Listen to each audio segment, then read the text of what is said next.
अरे बघूया किती उत्तम सुंदर मंदिर ते पाहू रे मनोरमने अरे बघूया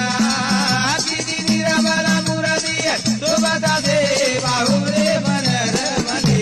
अरे बघूया सरळ विट्यावरी मूर्ती दिसे कटावरी कर धरिले शे कटी पितांबर मुकुट शिरावरी वैजंती हुर तिला शे